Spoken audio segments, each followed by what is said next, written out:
European union की spokes person की तरफ से जो कंसर्न शो की गई है, जो मिलिट्री कोर्ट्स के अंदर 25 सिविलियंस को सजा सुनाई गई है, वो बड़ी सीरियस है। और ये वही तशवीश है जिसका इजहार पाकिस्तान तहरीक इंसाफ उस फैसले के फौरी बाद कर चुकी है। हम आज भी इस फैसले पर तशवीश का इजहार करते हैं और हम यही समझते हैं कि सिविलियंस का मिलिट्री ट्रायल नहीं होना चाहिए। इस पे जो परेशान कुन बात है वो ये है कि सिविल एंड पॉलिटिकल राइट्स का जो आलमी मुआहदा है, जिसे ICCPR कहा जाता है, जिसका पाकिस्तान सिग्नेटरी है, उस मुआहदे की रूह से आर्टिकल 14 जो उस मुआहदे का है वो पाकिस्तान को पाबंद करता है कि वो मुनसिफाना और मजाज समाज जो है उस ट्रायल को इंश्योर करे और फिर उनके फैसले जो है वो भी पब्लिक जो है वो किए जाए। और साथ ये भी है कि जब आपने ICCPR का मुआहदा साइन किया तो उसकी रूह से आप उस किस्म के 27 और मुआहदों के पे भी आपने अपनी रजामंदी का इजहार किया, और जिसमें यही सिविल और पॉलिटिकल राइट्स और शफाफ जो ट्रायल है वो उसको इंश्योर किए जाने की शक्ल मौजूद है। अब इस हवाले से हम ये समझते हैं कि ये हुकूमत जो है ये इतनी आगे चली गई है कि अपनी जाती अना, अपना रिवेंज और अपने पॉलिटिकल राइवल्स को खत्म करने के लिए ये पाकिस्तान के बैनुल अक़वामी मुआहदों की वायलेशन भी करने को तैयार हो गए।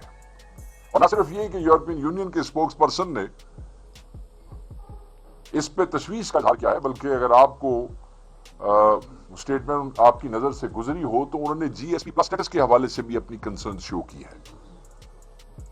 GSP+ स्टेटस पाकिस्तान को अवार्ड होने से पहले और बाद का फर्क यह है कि यूरोपियन मार्केट्स के अंदर GSP+ स्टेटस मिलने के बाद आपकी एक्सपोर्ट 65% बढ़ गई। आपकी 5.4 बिलियन यूरो की एक्सपोर्ट है यूरोपियन मार्केट्स के अंदर। और शायद आपको अंदाजा होगा, मेरे दोस्त बैठे हैं और जो इल्म रखते हैं, तारीख भी जानते हैं, कि GSP+ स्टेटस लेने के लिए पाकिस्तान को बहैसियत रियासत, बहैसियत मुल्क कितने पापड़ बेलने पड़े। ये किसी एक हुकूमत का नहीं बल्कि कई रिजीम्स में, कई गवर्नमेंट्स में, मुख्तलिफ हुकूमतों में रियासत ने, हुकूमत ने कोशिशें की, लॉबीज की, बार बार जो है हमें रिजेक्ट किया जाता रहा, यूरोपियन यूनियन में बार बार इनकार होता रहा और बड़ी मुश्किल से बहुत सी गारंटीज और बहुत सी कंप्लाइंस इंश्योर करने के बाद हमें GSP+ का स्टेटस दिया गया है। सिर्फ अपने सियासी मुखालिफिन को खत्म करने के लिए, उनको उनका जो है वो इब्रत का निशान बनाने के लिए जो सिविलियंस के मिलिट्री ट्रायल हो रहे हैं, आप इतना आगे जा रहे हैं कि आप पाकिस्तान की एक तरफ आप मुईशत के हवाले से बातें करते हैं, मुईशत को तो तबाह करने की बुनियाद रख दी है आपने। मैं आपको बताऊं कि श्रीलंका में बहुत अरसे तक सिर्फ इसलिए GSP+ स्टेटस नहीं दिया जाता रहा क्योंकि वहां पे जो डेथ सेंटेंस था वो बाय हैंगिंग वहां पे मौजूद था, जिसके हवाले से उन्होंने कई साल उनको रिजेक्ट किया, बड़ी मुश्किल से वो करने पे मौजूद थे। अब हम बैनुल अक़वामी दुनिया को एक मौका दे रहे हैं कि आप ये हमसे स्टेटस जो है वो आप हमसे वापस ले लें। आप पाकिस्तान की आवाम, पाकिस्तान की गिरती हुई मईशत को उठाने, सहारा देने की बजाय आप पाकिस्तान की मईशत को तबाह करने का मुजब बन रहे हैं। हम इनको भरपूर अल्फाज में कंडेम करते हैं और हम इस हुकूमत को तंबीह करते हैं कि ये जो इतनी रियासत और हुकूमती कोशिशों से ये जो स्टेटस अटेन किया गया था, आपको कोई इख्तियार नहीं है कि आप अपने जाती स्कोर सेटल करने के लिए आप जो है वो इस मुल्क और इस मुल्क की मईशत को तबाह करें। तो हम तंबीह करते हैं कि इससे बाज रहें और ये इस पे शदीद रद्द अमल आएगा, बिजनेस कम्युनिटी की तरफ से भी आएगा। हम ऑलरेडी इसके ऊपर अपना जो है वो दे चुके हैं रद्द अमल, हम ये समझते हैं कि इस चीज़ को हम रोकेंगे। जो रेमेडीज ऑलरेडी बता चुके हैं सेक्रेटरी जनरल अपनी प्रेस कॉन्फ्रेंस में कि जो लीगल रेमेडीज हमारे पास मौजूद हैं, जो लीगल ऑप्शंस हमारे पास मौजूद हैं, वो हम सारे इस्तेमाल करेंगे। और न सिर्फ हम जो सिविलियंस जो हैं जिनका मिलिट्री ट्रायल हुआ है उनको इंसाफ दिलाएंगे,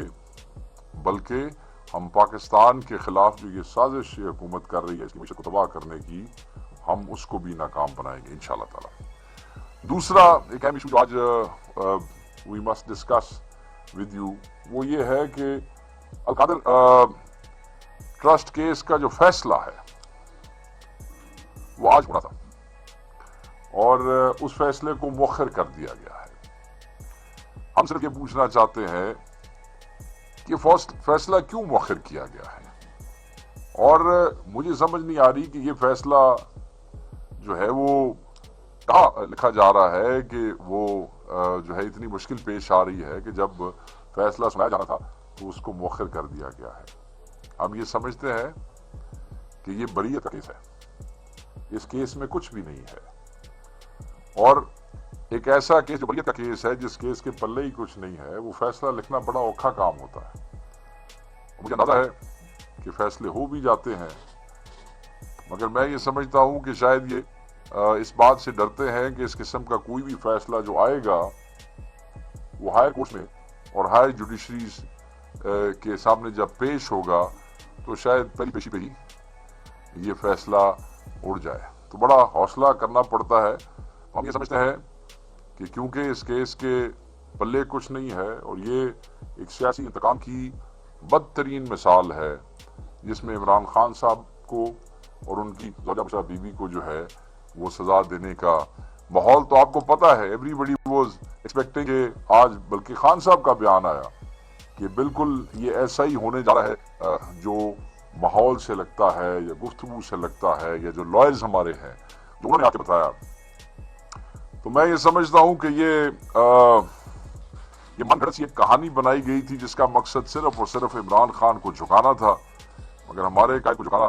ये कोई इतना आसान काम नहीं है। इस सारे केस में इमरान खान साहब ने कोई जाती फायदा उठाया, ना कोई पैसे किसी के जाती जेब में आए हैं। पैसे आए भी सुप्रीम कोर्ट के पास, इन्वेस्ट भी सुप्रीम कोर्ट ने किए, और आपने देखा कि वो जो इन्वेस्ट किए तो उसके ऊपर जो है विद इंटरेस्ट बहुत सारे पैसे और भी जो है वो इकट्ठे हो गए हैं। इमरान खान साहब सिर्फ अल-कादिर ट्रस्ट के ट्रस्टी हैं, और ट्रस्टी को आप अगर इस तरह इम्प्लीकेट करने की कोशिश करेंगे सियासी तौर पे तो ये एक मज़े का खेल चीज़ होगी। और इनको ये भी पता है कि जब ये फैसला भी अगर ये कर लेंगे तो जो मैंने आपको यूकी का स्टांस आपको बता दिया है, ये फैसला भी इंटरनेशनली डिस्कस होगा। नेशनली तो होगा ही होगा, अवाम को तो तशवीश है ही है, मगर वो इदारे इंटरनेशनली और वो अक़वाम जो डेमोक्रेसी से, ह्यूमन राइट्स से कमिटेड हैं और हमारे हिस्टोरिकली पार्टनर्स हैं, तो फिर वो उस पर बात भी करते हैं। और क्योंकि वो आपके पार्टनर्स हैं और आप हर चौथे दिन उनका दरवाजा खटखटाते हैं इमदाद के लिए, पाकिस्तान चलाने के लिए, पैसे मांगने के लिए, तो फिर आपको वहाँ जो है बड़ी सुबकी और शर्मिंदगी होती है।